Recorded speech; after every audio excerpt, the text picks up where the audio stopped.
The Galactic Council met on the third moon of Visari. It had met there for 9,000 years. The chamber was carved from white stone, round, with seats rising in tall rings. Each ring held a different species. The high ring held the oldest races, the ones who had ruled space when most others were still learning to use fire. The low rings held the young races, the ones who had only just left their home worlds. On this day, the chamber was full. Every seat was taken. The council had come together to talk about trade routes near the outer dark, the cold edge of known space where few ships went. It was a boring meeting. Most of them were. Speaker Vellan of the Tarn stood at the center. He was old, even for a Tarn, and his skin had gone gray with age. He spoke about tax rates on mineral ships. He spoke about who owned which empty rock. He spoke in a flat voice that put half the chamber to sleep. No one looked up when the message came in. It arrived on the deep scanners first, a signal from the edge, something moving toward Visari space. The scanner room, far below the chamber, picked it up and marked it as a passing rock. The young officer on duty did not even raise her head. Then the rock changed course. Rocks did not change course. The officer sat up. She tapped her screen. She looked again. The object had turned. It was not falling through space by chance. It was steering. It was coming straight for them, fast, faster than any ship she had ever tracked. She called her commander. Her commander called his. By the time the warning reached the high ring, the object was inside the outer line, past the watch posts, past the warning buoys that should have stopped any ship cold. None of them had fired. None of them had even pinged. Speaker Vellan was still talking about taxes when the chamber lights flickered. He stopped. He frowned. The lights had never done that. The moon's power came from a star core buried deep below, and it had not failed in 9,000 years. "What was that?" he said. A voice answered from the wall speakers. It was the voice of the scanner chief, and it was shaking. "Speaker, we have a contact, inner space. It is not one of ours." The chamber went quiet. Then it filled with noise. 100 voices at once, asking, shouting, demanding. Vellan raised a thin hand. The noise dropped. "Show me," he said. The great screen behind him came to life. The whole chamber turned to look. And then the chamber went silent again. But this was a different silence. The first one had been surprise. This one was fear. On the screen was a ship. It was not like their ships.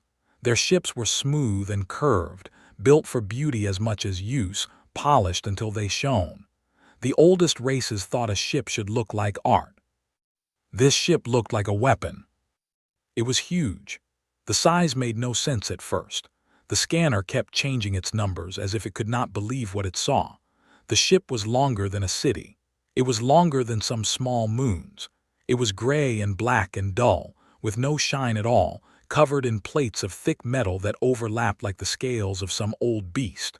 Along its sides ran rows of dark openings, and even a child could guess what those openings were for. It was a warship. There was no other word. And it was coming toward them with no fear at all. In the high ring, an Ulu named Joss leaned forward. The Ulu were the strongest race in the council. Their fleets had ended 3 great wars. They did not bow to anyone. Joss did not look afraid. He looked annoyed. "Who are these people?" he said. "Why do they come into our space with such a thing? Send them a warning, tell them to stop." A junior officer worked the controls. The warning went out on every channel in every common tongue of the council. "Stop. You are in council space. Stop or be fired upon." The ship did not stop. It did not slow. It did not answer. Joss stood up now. He was tall and his anger filled the room. "Then fire," he said. "Show them what it means to ignore the council." Vellan lifted his hand again. "Wait," he said. "We do not know who they are. We do not know what that ship can do. Look at its size. Look at how it passed our outer line. We must be careful." "Careful," Joss said. We are the council, we do not hide from a single ship. But even as he spoke, the scanner chief's voice came again, and now it was worse than shaking. Speaker, the ship is opening a channel. They wish to speak. The chamber held its breath. Put it through, Vellan said. A new image came onto the screen beside the ship. The chamber leaned in to see what kind of creature had built such a thing. They expected something terrible, something with teeth or claws or cold eyes, something to match the warship. What they saw was small. A single being stood in a plain gray room. It had 2 arms and 2 legs and 1 head like many races did. Its skin was a soft brown color. It had short dark hair on its head and a strange covering of cloth over its body. It was not large. It was not armored. It carried no weapon that they could see. It looked, the High Ring thought, almost weak. The being looked into the screen. It looked at all of them, at the rings and the seats and the strange faces, and it did not flinch. It did not bow. It simply waited calm until the chamber went still. Then it spoke. The translators in the wall caught the sounds and turned them into the common tongue, half a beat behind. My name is Captain Sarah Akaffer, the being said. I command the ship you are looking at. We come from a world called Earth. We are the people who live there. We call ourselves humans. The word meant nothing to anyone in the chamber. No race called the humans was on any list. No world called Earth was on any map. The outer dark was wide and most of it was not yet charted, but a race with a ship like that should have been known. A race like that should have left marks, should have been heard, should have been feared long before this day.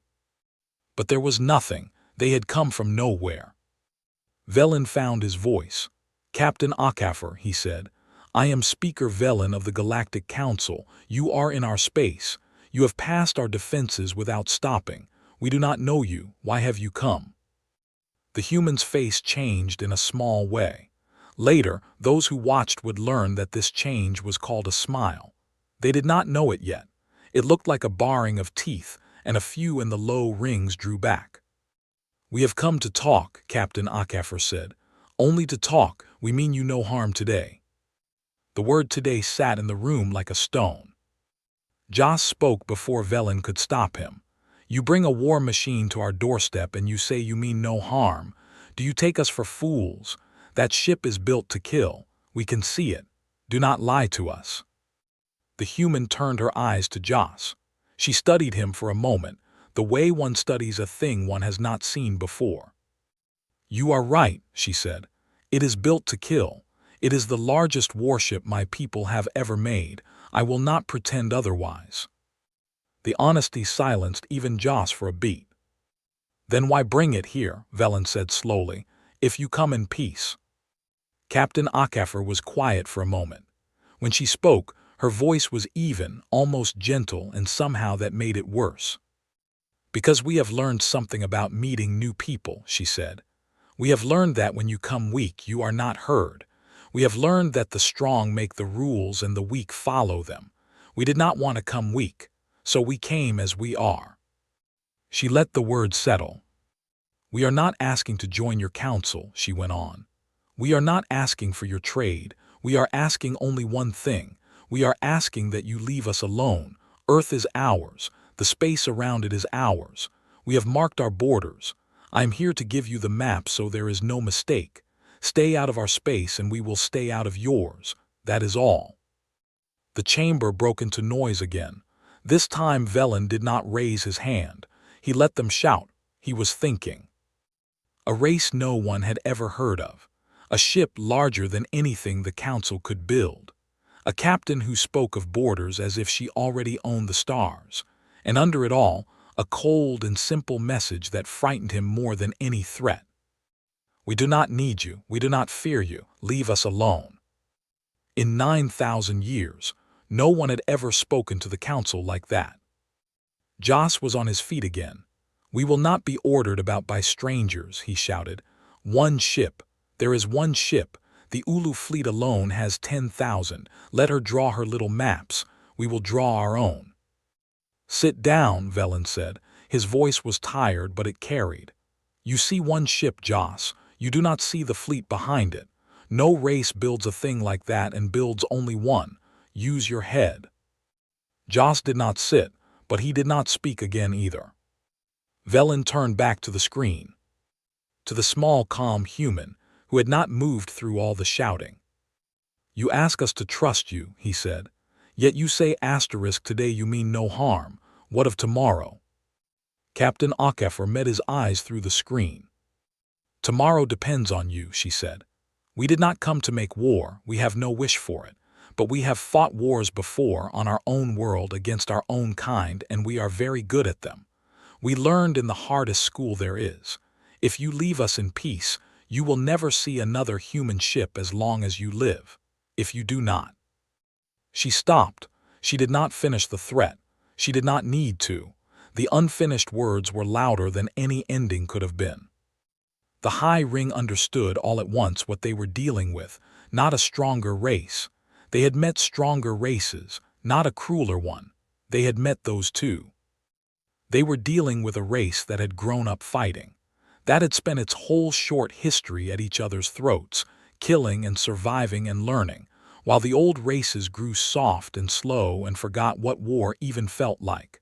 The humans had not forgotten. The humans had never been allowed to. And now they had come out into the stars, hard and scarred and ready, and they were politely asking to be left alone. Vellan felt very old. How long, he said quietly, have your people known about us? The human's strange smile returned, just a little. Longer than you have known about us, she said. We have been listening for a very long time, speaker. We heard your ships talk. We learned your tongues. We watched you draw your maps and sign your treaties and divide up the dark between you. We watched and we waited and we built. She gestured, a small motion of one hand, and the screen split. Beside her face, a map of the outer dark appeared. The Council's map. Their own borders, their own routes, all of it laid out exactly as it truly was. The chamber stared. You see, she said softly, we already know you. We know where your worlds are. We know how your ships move. We know your strong places and your weak ones. We have known for a long time. She let the map fade. You did not know us at all. Not until an hour ago. Think on what that means. No one spoke. Even Joss had gone still. It meant the humans had watched them in the dark for years, learning everything, while the Council had not so much as guessed they existed. It meant the warship in orbit was not a wild gamble but a planned move, made by a people who had studied them the way a hunter studies prey before the kill. It meant every word the captain spoke had been chosen long before she spoke it. It meant they were not in control of this moment. They had never been in control of it. Vellan lowered himself slowly back into his seat. His old bones ached. He looked at the small human on the screen, and he understood that the meeting that had begun as a talk about taxes had become the most important meeting in the history of his people. We will need time, he said at last. Time to talk among ourselves, to consider your words. Of course, Captain Akefer said. Take your time, we are patient, we will wait in orbit. The reminder that the warship would stay, hanging over their moon like a blade, was not lost on anyone. One more thing, speaker, the human added, just as Vellan reached to close the channel. Yes. You sent us a warning earlier, she said. You told us to stop or be fired upon. She paused. Your weapons did fire, all of them. Every gun on every watch post along your outer line. They fired the moment we crossed. The chamber went cold. The scanner chief's voice came in, small and sick. She is telling the truth, speaker. The logs show it. The outer guns all fired. We did not know. The readings came back clean and we thought they had not. They fired, Captain Akefer agreed. And nothing happened. Your weapons struck my ship and my ship did not feel them. Not one. I did not tell you this to frighten you. I told you because I want you to understand the choice in front of you clearly with no false hope. When you talk among yourselves, do not talk about whether you can win. You cannot. Talk only about whether you wish to live in peace. She gave a small nod, almost polite. We will speak again soon, Speaker Vellan. I hope you choose wisely, for both our peoples. The screen went dark. The chamber that had been silent so many times that day was silent once more. But now it was the deepest silence of all. The silence of people who had just learned, all at once, that everything they believed about themselves was wrong.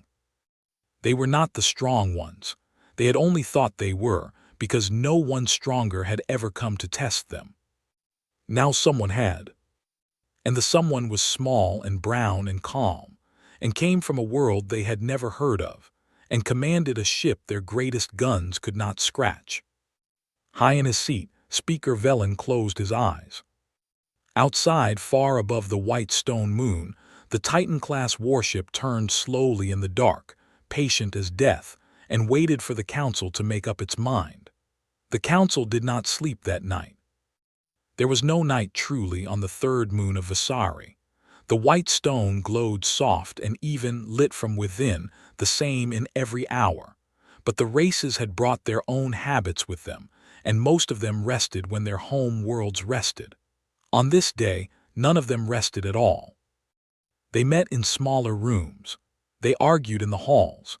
They sent fast messages to their own worlds, to their own fleets, to their own leaders far away.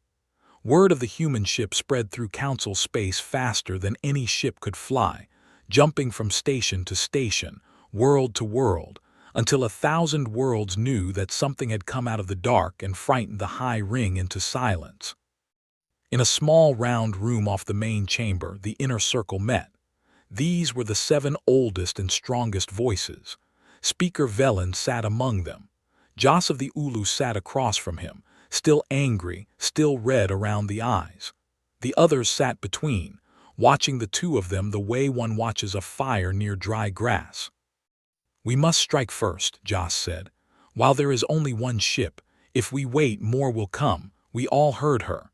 No race builds a thing like that and builds only one, Vellan's own words, so let us not wait for the rest.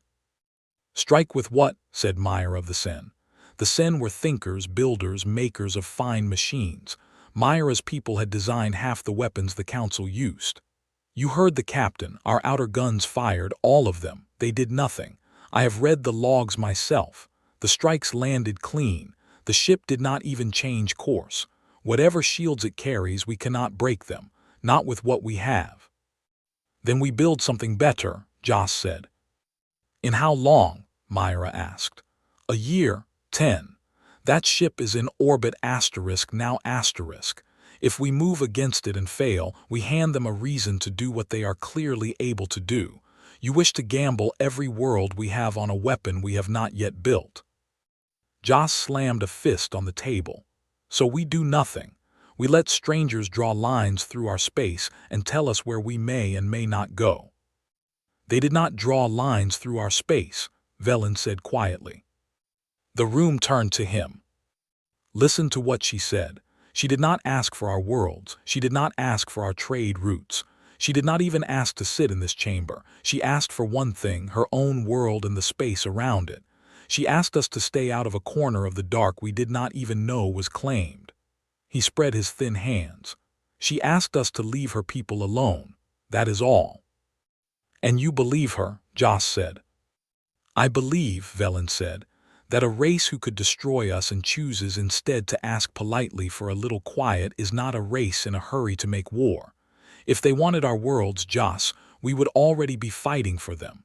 They do not want our worlds. They want to be left alone. We can give them that. It costs us nothing but our pride. Pride is not nothing, Jas said. No, Vellan agreed, but it is cheaper than blood. Myra leaned forward. There is a thing that troubles me more than the ship, she said. More than the guns, it is the watching. She told us they listened to us for years, learned our tongues, mapped our space. We never knew, think on that. A whole race growing, building, planning right at the edge of our sight, and not one of our watch posts ever caught a whisper of them. She looked around the table. How did they hide so well, and what else are they hiding now? No one had an answer. In the silence, a soft chime sounded. A messenger entered, a young Tarn bowing low. "Forgive me," the messenger said. "Speaker, there is news from the outer dark, from the watch posts on the far line." "Speak," Vellan said. The young Tarn swallowed. "More contacts," he said. "Not one ship now, many. The far watch posts are lighting up one after another. Ships are crossing the line. Big ships, the same dull gray, the same shape as the one in orbit." The room went very still. "How many?" Joss asked. His anger had gone quiet, something else had taken its place. "We do not know yet," the messenger said. "The count keeps rising, 40, then 60. The last message said over 100 and still climbing." He looked up pale. "They are not coming fast. They are not coming as if to attack. They are just coming, crossing the line, taking up places in the dark. As if they are showing us," Myra said softly. The messenger nodded. Vellan closed his eyes. So this was the answer to the question they had not dared to ask. The captain had brought one ship to the meeting. One ship to be polite, to talk, to give them a chance to choose well before they saw the rest. And the rest was over 100 and climbing. "She gave us a window," Vellan said. "A small mercy. She let us speak with her while there was only one, so that we might choose peace before we saw the fleet and chose it only out of fear. She wanted us to choose freely." He opened his eyes. "And now she shows us the fleet anyway, so that no fool among us," he did not look at Joss, which was the same as looking at him, "can pretend the one ship was alone." Joss said nothing. The fight had gone out of him, drained away by a number, 100 ships, each one able to shrug off the full strength of an outer line, 100 of them sitting in the dark waiting.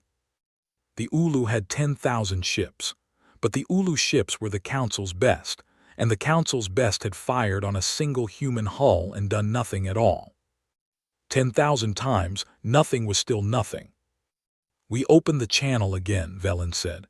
"We tell the captain we accept her terms, we take her maps, we mark her borders on every chart we hold, and we make sure every captain and every fleet in Council space knows that the space around the human world is not to be touched, not by accident, not by a lost ship, not by a bold young fool looking to make a name, not ever." "And if some fool does touch it anyway?" Myra asked. "Council space is wide, word travels slow at the edges. There will always be one ship that did not get the message." Vellan was quiet for a long moment. "Then I think," he said, "that we had better hope the humans understand the difference between a fool and an enemy, because if they do not, one lost ship could end us all." The inner circle sat with that. It was not a comfortable thought. The peace they were about to make hung on the goodwill of a race they did not understand, and on their own ability to control every captain across 1,000 worlds, which no council had ever truly managed. But the other choice was war, and they had all seen the logs. They returned to the main chamber together. The rings filled again, slower this time, the chamber heavy with the night's news. By now everyone had heard about the fleet at the far line. The faces in the low rings, the young races, were openly afraid. The faces in the high ring were carefully blank, which was its own kind of fear. Vellan took his place at the center. He nodded to the officer at the controls. "Open the channel to the human ship." The screen woke. The same gray room. The same small, calm captain, as if she had not moved at all in the long hours since. "Speaker Vellan," Captain Akafor said, "you have decided." It was not a question. "We have," Vellan said. "We accept your terms. We will take your maps. We will mark your borders. We will tell every world we hold that the space around Earth is closed to us now and forever. We have no wish for war, Captain. We never did." Captain Akafor inclined her head. "Thank you, Speaker. You have chosen wisely. I am glad. There has been enough war in the history of my people. We did not come out here to bring more of it to yours." "May I ask you something?" Vellan said, "now that we are at peace." "You may ask, I may not answer." "Your ship's at the far line," he said. "Over 100 by our count and rising. Why show them to us now after we had already begun to choose? We had nearly chosen peace with the one ship alone. The fleet was not needed. For the first time, something passed over the captain's face that was not calm. It was there and gone, too fast to name, but Vellan's old eyes caught it. "The fleet was not my choice to show," she said. The chamber stirred. "What do you mean?" Vellan asked. Captain Akafor was quiet for a moment, as if deciding how much to say. "I told you we mean you no harm today," she said at last. "I meant it. I command this ship and I came to make peace, and I would have made it with you gladly with one ship and no fleet at all." She paused. "But I do not command the fleet. The fleet answers to others, to people back home who do not trust as easily as I do, people who wanted you to see our strength before any deal was struck so that you would not be tempted later to test it." "You are saying," Myra said slowly, leaning forward in the high ring, "that there is a power behind you, that you are not the highest voice of your people." "I am a captain," Akafor said simply. "I am not a queen. I follow orders the same as you follow your council. The orders were to make peace, but there were others behind the orders watching who wanted peace made from fear and not from trust." Her jaw tightened just slightly. "I would have done it differently, but it was not my choice to make." Vellan felt the cold creep back into his chest. He had begun to understand the captain. He had begun to trust the small, calm woman who spoke honestly and asked only for quiet. He had built his hope for peace on her. And now she was telling him that she was not the one who mattered, that behind her stood others, harder than she was, who trusted nothing and ruled by fear, and held the leash of a fleet that could end worlds. "Captain Akafor," he said carefully, "these others, the ones behind you, what do they want from us, truly? You said your people wish only to be left alone. Is that their wish too, or only yours?" The captain looked at him for a long time through the screen. "That," she said, "is the right question, speaker. It is the question I have been asking myself for the whole of this voyage." She did not answer it. She did not have to. Her silence was answer enough, and it sat in the great chamber like a second warship, larger than the first and far more frightening, because no one could see it at all. "I will send the maps," Captain Akafor said, her voice gentle once more. "Mark your borders, keep your ships clear of ours. Hold to your side of the line, and I will do everything in my power to hold mine." She paused. "Everything in my power, speaker. Remember those words. They may matter later." The screen went dark before Vellan could ask what she meant. The chamber was silent. They had their peace. It had cost them only their pride, as Vellan had said. They should have felt relief. Instead, they felt as if they had taken one step back from a cliff edge, only to look down and see that the ground they stood on was thin ice, and that something very large was moving in the dark water beneath. Vellan sat alone at the center of the chamber long after the others had gone. He thought about the captain's last words. "Everything in my power." It was not the promise of someone in control. It was the warning of someone who feared she might lose it. Far above the white moon, the Titan warship held its place, and far beyond it at the edge of the dark, 100 more turned slowly into position, and somewhere far past all of them, on a world the Council had never seen, the others who held the true power watched and waited and trusted nothing at all. Vellan was old. He had served the Council for most of his life. He had thought before this day that he understood the shape of the galaxy and his people's place in it. He understood now that he had understood nothing. The humans had come, and the worst part, the part that kept him in his seat staring at the dark screen long into the unchanging glow of the moon, was the slow-growing certainty that the captain who frightened them so badly might, in the end, turn out to be the gentlest human they would ever meet. The peace held for 2 years. It was a strange peace. The human borders went onto every chart in Council space, a wide circle of dark around a world no Council ship had ever seen. Ships were told to stay clear of it, and they did.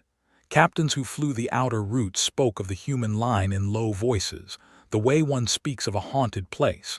Some had seen the gray ship sitting silent at the edge of the dark, None had gone closer to look. Speaker Vellan grew older. He thought often about Captain Akefer and her last words, "Everything in my power." He had not heard from her again. The human fleet stayed on its side of the line. The council stayed on its side. For 2 years that was enough. Then a ship was lost. It was a small ship, a SENN survey vessel, old and slow, crewed by 12. Its captain was young. His name was Pell, and he was good at his work but proud of it too, the way young captains often are. He had been charting a dead star at the far edge of council space, near the human line but not across it. The dead star was rich in strange metals, and Pell wanted to be the one who mapped it first. The charts were wrong. It was not Pell's fault, not truly. The maps of the outer dark had always been rough, drawn from old readings, full of small errors no one had ever fixed because no one had ever needed to go that far. The human line had been laid over those old maps, and where the maps were wrong, the line was wrong too. The dead star Pell wanted to chart sat just outside the human border, by the council's maps. By the true position of things, it sat just inside. Pell did not know this. He flew his slow old ship toward the dead star, thinking he was a safe distance from the line, thinking he was clever, thinking of the name he would make. He crossed into human space without ever knowing he had crossed anything at all. The human ships found him within the hour. 3 of them came out of the dark, gray, SCARRED, silent, each one larger than Pell's whole survey vessel by 100 times. They surrounded him. They lit him up with scanners. They opened a channel. Pell, to his credit, did not panic. He answered the channel. He explained in the common tongue that he was a council survey ship, that he was charting the dead star, that he believed he was in open space and meant no harm. He sent his charts to prove it. He showed them the line and where he sat, and how his maps put him safely outside it. The humans listened. They looked at his charts, and then a human voice answered him, and it was not gentle, and it was not Captain OKAFOR. "Your charts are wrong," the voice said. "You are inside our border. You are 40,000 units inside it. You have been inside it for 2 hours. Turn around and leave the way you came. Do not stop. Do not signal anyone but us. Leave now." Pell tried to argue. He was young and proud and frightened, and he made the mistake the frightened and proud often make. He insisted. He sent his charts again. He said the line was here, not there, that the humans must have it wrong, that he had a right to chart open space. "Your charts are wrong," the voice said again, flatter now. "I will not say it a 3rd time. Turn around, leave." And Pell, who should have turned around, did a foolish thing instead. He did not mean it as an attack. He meant it as a survey. But he powered up his scanning array, the deep one, the one that sent out a hard pulse to read the insides of a star or a world or a ship. He aimed it at the nearest human vessel, meaning only to learn what it was made of, to bring home not just the dead star but the first true reading of a human hull. To the humans, a ship inside their border, refusing to leave, powering up an unknown array and aiming it at them, looked like exactly one thing. They fired. It was not a long fight. It was not a fight at all. Pell's ship was gone before he finished his next word. The 12 aboard died in less than a heartbeat. The 3 human ships sat in the dark where the survey vessel had been, and then they turned and went back to their places along the line, silent as before. The news reached the council 4 days later. Vellan was very old now and very tired, but he came to the chamber when the message arrived, leaning on the arm of a young aide. The rings filled. The faces were grim. Word of the lost ship had already spread, and with it the old fear, woken now after 2 quiet years. A ship was destroyed, 12 dead by human guns. Jos of the Ulu was there. He had aged too, but his anger had not. He stood before the chamber had even settled. "They have broken the peace," he said. "They have killed our people, a survey ship, unarmed, 12 dead. And you all sat here for 2 years telling me to be patient, to bow my head, to give them their quiet corner of the dark. This is what your peace buys us: dead crew and a silent grave at the edge of nowhere. Sit down, Joss, Vellan said. His voice was weaker than it had been 2 years ago, but it still carried. Sit down and listen before you start a war that ends us. Listen to what? To the truth, Vellan said, which is harder than your anger and which you will not like. He nodded to the officer at the controls. The charts came up on the great screen, 2 of them side by side. The old council map, with the line and the dead star and Pell's ship sitting safely outside. And beside it, a second map, newer, more exact, built from 2 years of careful work along the border. On the second map, the dead star sat well inside the human line, and Pell's ship sat inside it too, 40,000 units inside. The chamber stared. Our maps were wrong, Vellan said. They have always been wrong out at the edge. We laid the human border over old, rough charts and we never fixed them because we never had reason to go that far. Captain Pell trusted those charts. He thought he was in open space. He was not. He had been inside the human border for 2 hours when they found him. Then it was an honest mistake, Joss said, and they killed him for it. 12 dead for a wrong line on an old map.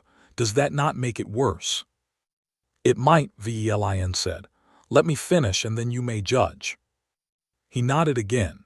The channel logs came up. Pell's last conversation, all of it in the common tongue for the whole chamber to read. They read it in silence. The human warning, the order to leave, Pell's arguing, the second warning, the order again.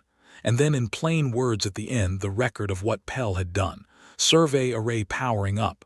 Deep pulse armed. Target, nearest human vessel. The chamber understood slowly what they were looking at. He aimed his array at them, Myra of the SENN said quietly. She was old too now, and the quiet in her voice was sorrow, not anger. Inside their border, refusing to leave, after 2 warnings.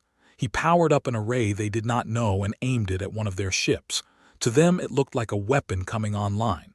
They did not know it was only a survey pulse. How could they? They had no reason to trust a ship that would not leave their space.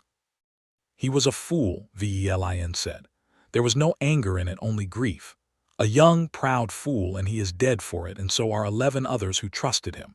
But he was not murdered, Joss.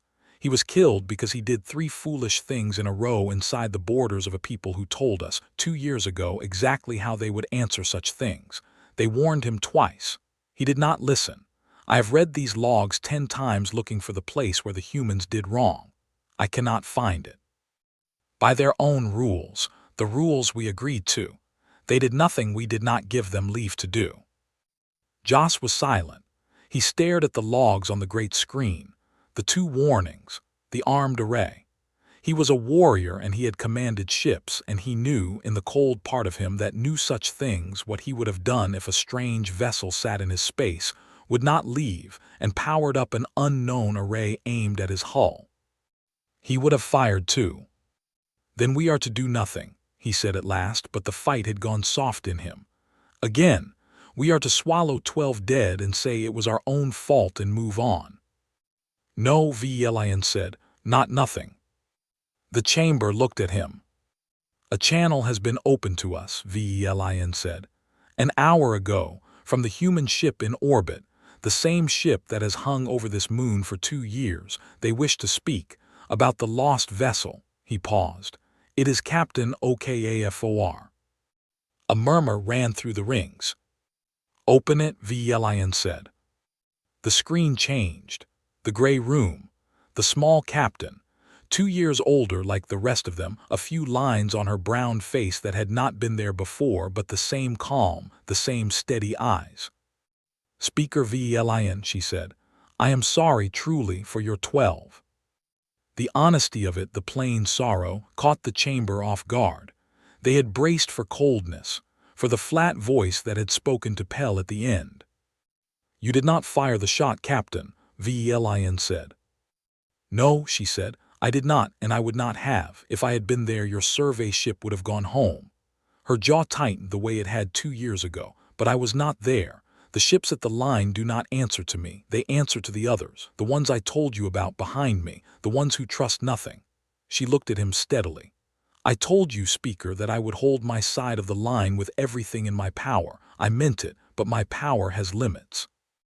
The line is held by people harder than I am, who follow their orders to the letter, who saw a ship that would not leave and an array coming online, and did exactly what they were trained to do. I cannot undo it. I can only tell you the truth of it, and tell you I am sorry, and tell you it was not meant as a breaking of our peace. Some in this chamber, Vellan said carefully, believe it was. Some in this chamber, Akafar said, want it to have been, because anger is simpler than grief, and a war you can blame on the other side is easier than a death you must blame on your own. Her eyes moved across the rings and seemed for a moment to find Joss exactly. I have known soldiers like that, Speaker. My people made many of them. I understand the wish. I am asking you not to follow it. The chamber was very quiet. Your captain made mistakes, Akafar went on, gentler now. I have read the logs too. He was young and frightened and he did not listen. That is a sad thing and a small thing, and it should not become the thing that turns two peoples into enemies. So I have come to you with a request. The same kind I came with 2 years ago. One request plainly made. Name it, Vellan said.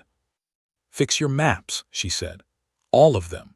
The true border, the real one, sent to every ship and every world and every captain you have. We will send you our exact charts down to the last unit, so there can be no doubt where the line truly lies. And then teach your captains what mine learned long ago, that a border is a border even when you think it is somewhere else. That when a stronger ship tells you to leave its space, you leave, and you argue later from a safe distance, and you never ever power up an array and aim it at them while you sit inside their guns. She paused. Do that and your 12 will be the last. I give you my word, for whatever a captain's word is worth across a line like this. Do that and we keep our peace. And if we do not? Joss asked, but quietly now without heat. Captain Akafar turned her steady eyes to him. Then there will be more lost ships, she said, and each one will make the next war easier to start on both sides, until one day someone with more power than I have decides the peace is not worth keeping. I do not want that day to come. I have spent 2 years on this ship working to keep it from coming, but I am one captain, holding a line I do not own, against the patience of harder people on both sides who would find a war simpler than a peace. She let that settle. Help me keep that day away, Speaker. Fix your maps, teach your captains. It is a small thing to ask, and it buys a very large peace. Vellan looked at the 2 maps still glowing on the great screen, the wrong one and the true one, 12 dead in the space between them. We will fix the maps, he said, all of them, and we will teach our captains. You have my word, Captain, for whatever a speaker's word is worth. It is worth a great deal, Akafar said softly. Thank you, Speaker. The channel began to close. Then, as she had 2 years before, she stopped it at the last moment. Speaker, she said, one more thing, so you understand what we have, you and I. Yes. The harder people behind me, she said. The ones who hold the line. They wanted to answer your survey ship with a fleet. They wanted to cross your border in return to take a world for the world you lost in our space, to teach the Council a lesson it would not forget. Her face was very still. I stopped them. It took everything I had and every favor I am owed, and it nearly cost me my command. But I stopped them. Your 12 are dead, and that is a grief. But there is a world full of your people still alive tonight, who do not know how close they came to joining them. She paused. I tell you this not to be thanked. I tell you so you understand. The peace between our peoples does not hang on councils or treaties or lines on a map. It hangs right now tonight on one tired captain who believes peace is better than blood, holding back people who do not. Her voice dropped. I will hold them as long as I can, but hold up your end, Speaker. Fix the maps, because I do not know how many more lost ships I can stop a fleet from answering, and I am only one captain. And I will not command this ship forever. The screen went dark. The chamber sat in silence with the weight of it. They had thought 2 years ago that the gentle captain was their good fortune. Now they understood it fully. She was not their good fortune. She was the only thing standing between them and the end. A single woman on a single ship, tired, aging, spending herself to keep a peace that harder hands on both sides would gladly break. And one day she had told them plainly she would not be there. Vellan closed his eyes. He gave the orders. The maps would be fixed. Every chart, every world, every captain. It would be done within the month and done right and checked twice. He would spend what remained of his long life making sure of it. Because somewhere out in the dark, a tired captain was holding back a fleet with her bare hands and the strength of a belief, and the least the council could do, the very least, was to make sure they never gave her a reason to let go. Speaker Vellan died in the 11th year of the peace. He died old and quiet in his sleep, on the white moon he had served his whole life. The council mourned him for 9 days, as was the custom for a speaker, and then it chose another, and the work went on. The maps had been fixed long ago. The human border was true now on every chart in council space, checked and checked again. No ship had been lost since Pell's. The captains who flew the outer routes had learned, the way Captain Akafor asked, to treat the line as real and to leave human space the moment a gray ship told them to. The peace held. For 11 years it held. The new speaker was a Sen named Doru. She had been Myra's student long ago, before Myra too grew old and stepped down. Doru was clever and careful, and she had read every record of the human meetings 100 times. She knew the story of Captain Akafor by heart. She knew, as Vellan had known, that the peace did not truly rest on treaties. It rested on one captain. So when the human channel opened in the 11th year, Doru came to the chamber with a tight feeling in her chest. The channel had opened only twice in 11 years. Both times it had been trouble. The rings filled, the great screen woke. And the room that opened on it was not the plain gray room they knew. It was larger, darker, and the face that looked out at them was not Captain Akafor. It was a human, that much was clear. 2 arms, 2 legs, 1 head. But this one was pale where Akafor was brown, and older than Akafor had been, with hard lines around a hard mouth and eyes like cold stones. This human did not wear the plain cloth of a captain. This one wore something heavier, darker, marked with signs the council did not know but understood at once to mean power. This was one of the others, the harder people behind the line. They had finally come to the screen themselves. "I am Speaker Doru of the Galactic Council," Doru said, keeping her voice steady. "I do not know you. Where is Captain Akafor?" The hard human looked at her for a long moment. "Captain Akafor is gone," the human said. The voice was flat and cold, the voice Pell had heard at the end, the voice of someone who trusted nothing. "She held her command for 13 years. That is longer than any captain should hold one ship, longer than was wise. She grew too close to you, too soft. She came to believe that the peace was hers to keep, that she alone stood between your people and ours." A thin, cold expression crossed the pale face. She was right about that in the end. Which was exactly the problem. The chamber went cold. "What have you done with her?" Doru asked. "Nothing you need concern yourself with," the human said. "She is relieved of her command. She is going home. Her work here is finished. I command this ship now and the fleet at the line, and I have come to the screen myself because the time for soft captains and gentle words is over." The cold eyes swept the rings. "I am here to tell you how things will be from now on." Doru felt the chamber tense around her.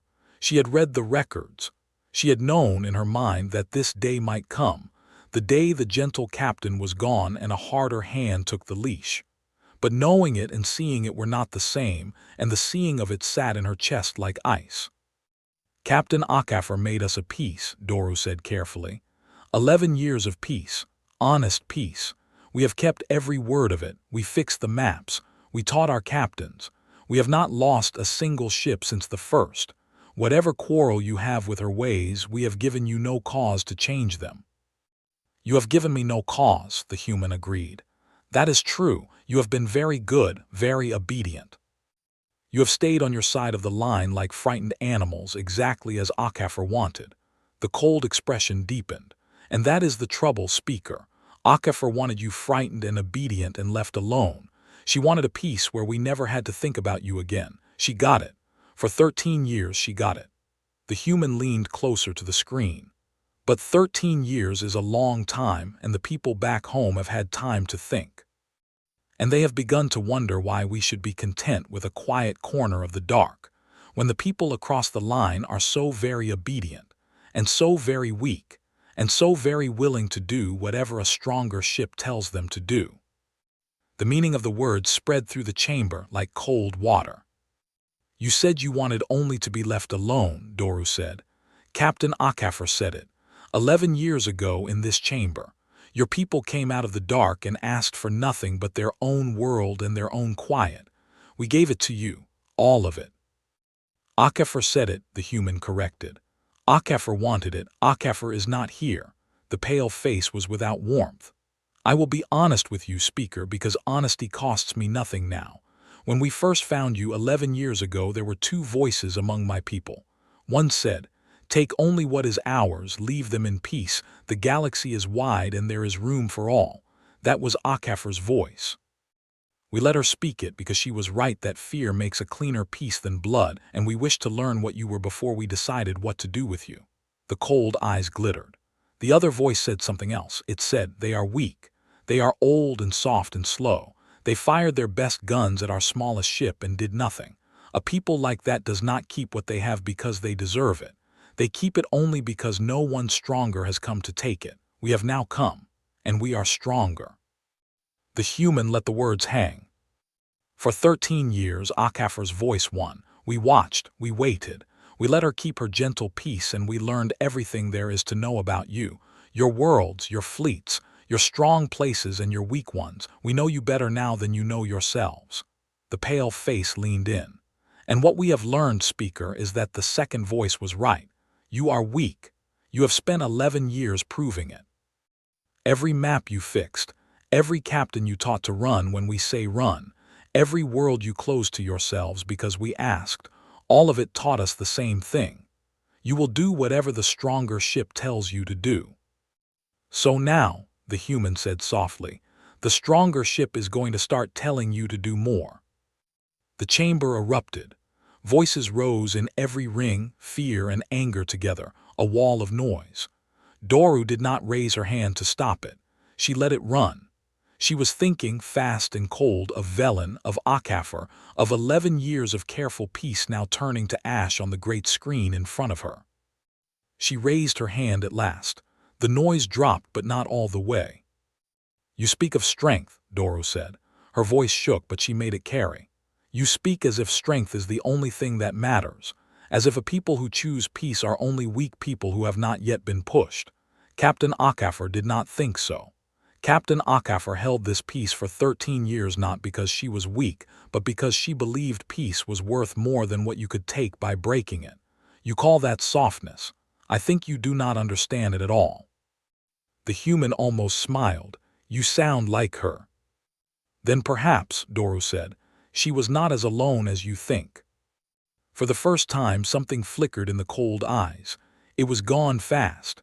But Doru, watching closely, the way Vellan had once watched Akafor, saw it.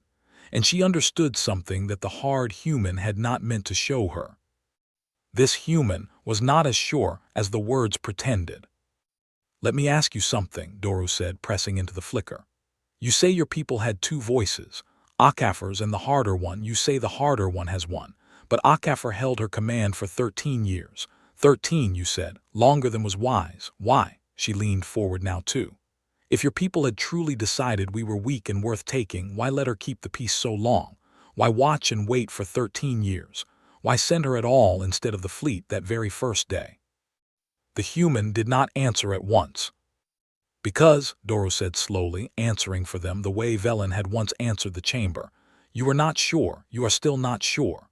You stand there in your dark room and you tell me we are weak, that you know us better than we know ourselves, that the harder voice has won. But if that were true, you would not be talking to me. You would simply be taking. You came to the screen to tell me how things will be. Captain Akafor came to the screen to ask for peace. The difference is that she knew what she wanted and you do not. The chamber had gone silent again, but it was a different silence now. They were listening. They had heard their new speaker turn the cold human's own words back on her, and they were beginning to hope, faintly, terribly, that she might be right. The human's hard mouth tightened. "You are bold for a frightened animal," the human said, but the cold had a crack in it now, and everyone could hear it. "I am the speaker of the Galactic Council," Doru said. "I sit in a chamber that has stood for 9,000 years. We are older than your whole history, human.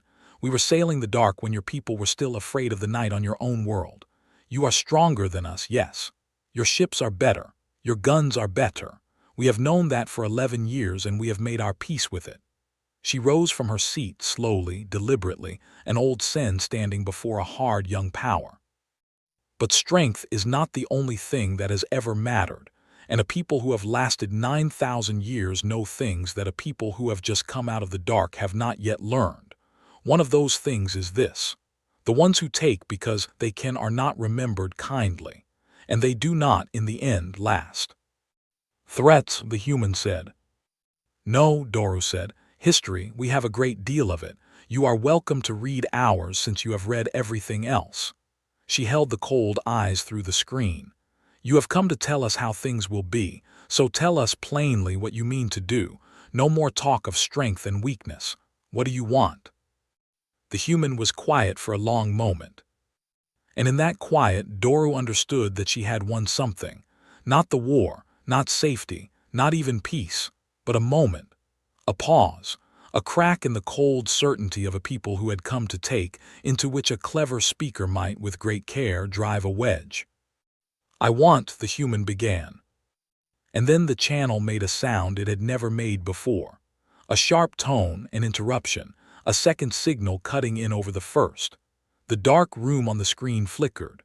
The hard human turned, away from the screen, toward something off to the side, and for the first time the cold face showed something that was unmistakably surprise. "What is this?" the human said, not to Doru, to someone in the dark room. "I gave orders that this channel was not to be." The screen split. A second image appeared beside the first. Another human, brown skin, older now, lines deeper than Doru had seen in the old records, hair gone gray at the edges, but the eyes were the same, steady, calm, tired but not beaten. "Captain Akafor." "Hello, Speaker Doru," she said. "It has been a long time. I am sorry I do not know you. I knew Vellan. Is he?" "He died," Doru said. "In the 11th year, quietly. He spoke of you at the end." Something moved across Akafor's tired face. Grief, perhaps, or something gentler than grief. "I am glad he had a quiet death," she said. "He earned one." The hard human had recovered, and the cold was back, and the anger with it. "Akafor, you are relieved.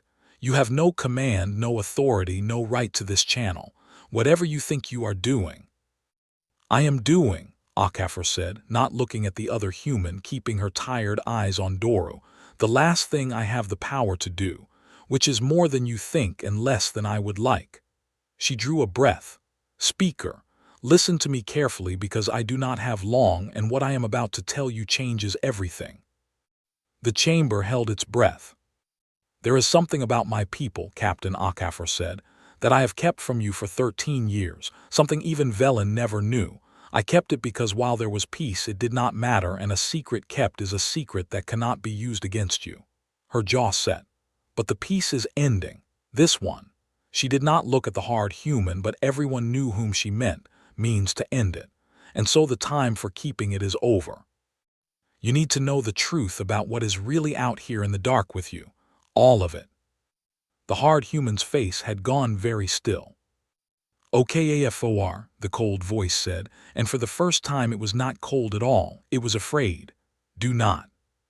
Captain OKAFOR finally turned and looked at the other human, the harder one, the one who had taken her command and her ship and her peace. "You should not have sent me home the long way," she said quietly.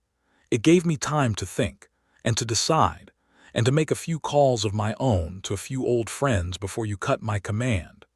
She turned back to the screen, to DORU, to the 9,000-year-old chamber full of frightened, listening faces. "Speaker DORU," she said, "what I am about to tell you, your council has waited 11 years to hear without knowing it was waiting, so listen well." The channel held, the chamber held, the whole galaxy seemed to hold. And the screen, at the worst possible moment, went black. The chamber stared at the black screen. For a long, terrible moment no one moved. Then the noise came all at once, 1,000 voices asking what had happened, demanding the channel back, shouting names and orders. DORU stood frozen at the center, her hand still half raised, the last words of Captain OKAFOR hanging in the air like smoke. "Listen well." And then nothing. "Get it back," DORU said, her voice cut through the noise. "Get the channel back now." The officers worked. The screen flickered dark, then woke. But it was not the dark room. It was not the hard human, or OKAFOR. It was a new image, and the chamber fell silent as it understood what it was looking at. It was the human warship, the Titan that had hung over their moon for 13 years, but it was not still anymore. It was moving, turning, and along its great gray flank, the rows of dark openings that everyone had always known were guns were coming alive, one after another, lighting from within with a deep and terrible glow. The ship was arming. "They are firing on us," someone cried from the low rings. "It begins. The peace is over, they are." "No," DORU said. She did not know how she knew, but she watched the great ship turn, and she saw that its guns were not turning toward the white moon. They were turning away from it, outward, toward the dark, toward the far line where the fleet sat waiting. "It is not aimed at us," DORU breathed. The screen split again, and Captain OKAFOR was back. And behind her now were not the gray walls of a quiet room but the lights and noise of a ship at battle stations, alarms sounding, voices calling in the human tongue. "Speaker," OKAFOR said, fast now, no calm left in her, only urgency. "I have very little time, so I will say it plainly, all of it, the way I should have said it years ago. Listen and do not interrupt, because I will only say it once." The chamber did not breathe. "My people are not one people," OKAFOR said. "We never were. You met me 11 years ago and you thought you had met humanity. You had not. You met one ship and one captain, and behind her one fleet, and behind that one power among many on a divided world. There has never been a single human voice. There has only ever been many fighting each other, the way we have always fought each other, the whole of our history on our world and now off it." She drew a breath. "The one who took my command, the cold one you just spoke to, speaks for a faction back home that has grown strong these 11 years. A faction that looked at you, watched you obey, watched you fix your maps and run from our ships, and decided you were weak and worth taking. They have spent these years building toward this, toward ending the peace and taking your worlds one by one, because they believe you will not, cannot fight back." Her tired eyes burned. "They are not wrong that you cannot beat us in battle. You cannot. I told Vellan that 11 years ago, and it is still true. But they are wrong about everything else. They are wrong that all humans want this. And they are very, very wrong that they will face no resistance."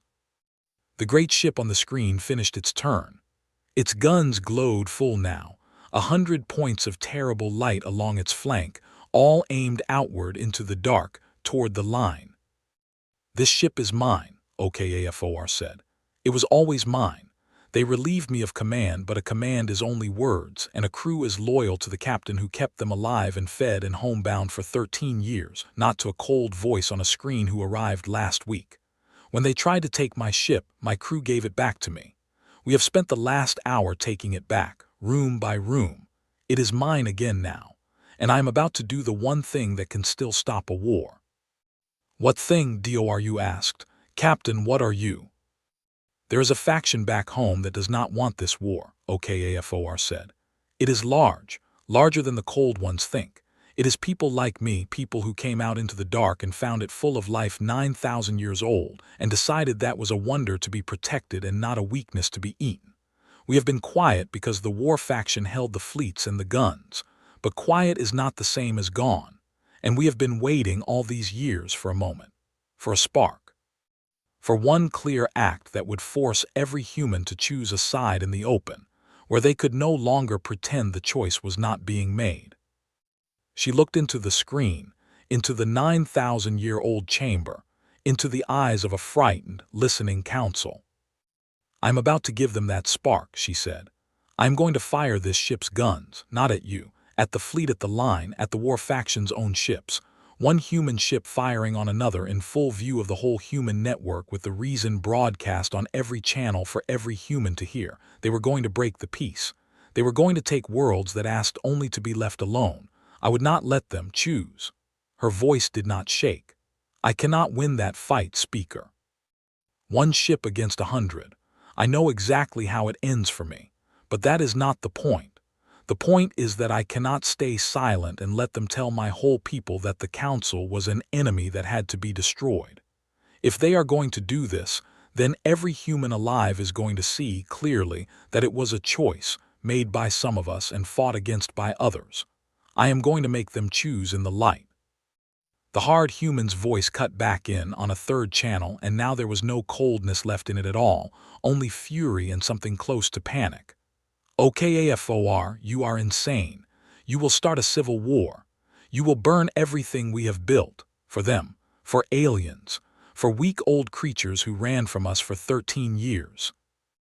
"Yes," OKAFOR said simply, "for them, because they were never the enemy and you knew it and you wanted the war anyway.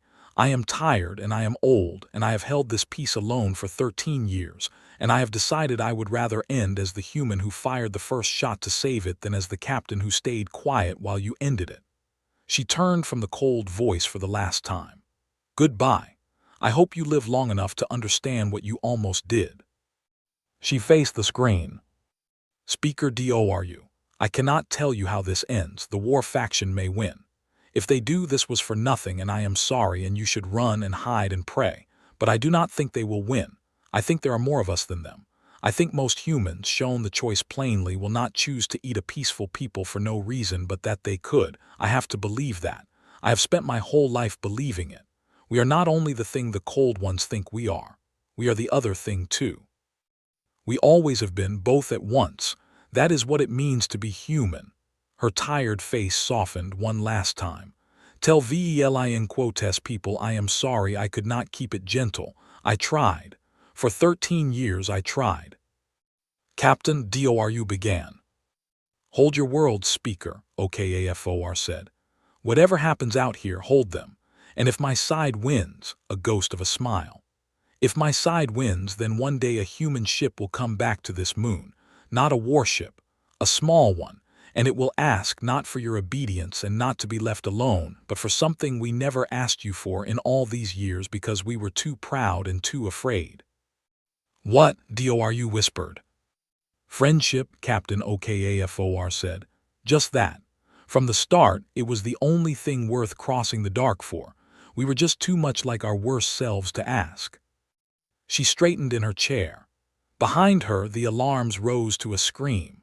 On the screen, the great ship's guns burned at full and terrible brightness, aimed into the dark, toward the line, toward 100 waiting ships and the fury of her own divided people.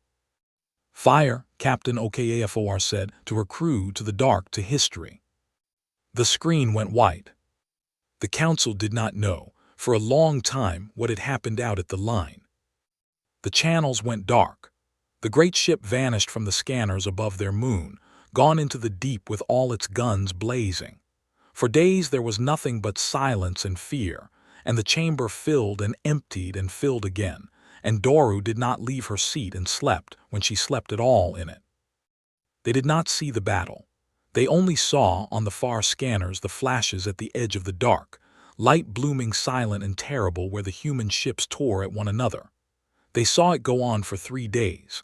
They counted the flashes and could not tell from so far which side was winning, only that there were a great many of them, and then fewer, and then very few, and then none at all. And then the dark was quiet. For 9 more days the dark stayed quiet. The council waited. There was nothing else to do. They could not run, not all of them, not 9,000 years of worlds. They could only hold, as a tired captain had told them to, and wait and hope. On the 10th day, a ship crossed the line. The scanners caught it and the chamber held its breath, and Doru came to her seat one more time, old now herself, worn down by 10 days of waiting, and watched the screen as the ship drew near. It was small. It was not gray, and it was not scarred, and it was not built like a weapon. It was a small ship, and it carried no guns that anyone could see, and it came toward the white moon slowly, openly, with no fear and no threat, the way a guest comes to a door. A channel opened. The face on the screen was human, young, brown-skinned like Akafor had been, with the same steady eyes, though Doru did not know if that meant anything or nothing. "Speaker of the Galactic Council," the young human said. "My name is Daniel Akafor. I have come a long way, and I have a message I was asked to carry by someone who could not carry it herself." Doru's old heart turned over in her chest. "Captain Akafor," she said. "Sarah Akafor is she." "She was my grandmother," the young human said gently. "She did not survive the line. Her ship did not survive, but what she did there," he paused and gathered himself. "What she did there forced every human alive to look at what we were about to do and to choose in the open whether that was who we wanted to be. And we chose, Speaker. It took 3 terrible days and it cost us more than I can say, and it is not a thing we will ever fully heal from, but we chose." His steady eyes met hers. "We chose her side. The peace faction holds the fleets now. The war faction is broken. It is over." The chamber, which had held so many silences in its 9,000 years, held one more. But this silence was not fear. It was something the old chamber had not felt in a very long time, something close to wonder, close to grief, close to hope, all at once. "She asked me to tell you something," Daniel Akafor said. "If this day ever came, she wrote it down before the line. She made me memorize it." He took a breath, and when he spoke again the words had the shape of someone else's voice, an older voice, a tired and gentle one. "Tell them I was sorry I came as a warship. Tell them it was the only way they would have listened and that I have regretted it every day since. And tell them," his voice caught, "tell them that the small ship has finally come. And it is asking at last, the only thing worth crossing the dark for." The young human looked at the old speaker through the screen. Across all the years and all the dead, and all the long cold dark between two peoples who had met as enemies and might, somehow, end as something else. "On behalf of all of humanity," Daniel Akafor said, "what's left of us, the better part of us, the part she died to save?" He inclined his head the way his grandmother once had in this same chamber 11 long years and a lifetime ago. "We would like to be your friends." And in the great white chamber that had stood for 9,000 years, that had met every wonder and every terror the galaxy had to offer and thought before the humans came, that it had seen them all, Speaker Doru of the Galactic Council wept, and did not hide it, and answered. "Yes," she said. "Sweet stars, yes, come in. You have come such a long way. Come in and be welcome, and let us begin." Far above the white moon the small ship waited, gentle in the dark. And for the first time in the long history of the council, the silence that filled the chamber was not the silence of fear. It was the silence that comes just before a door opens. And then it opened.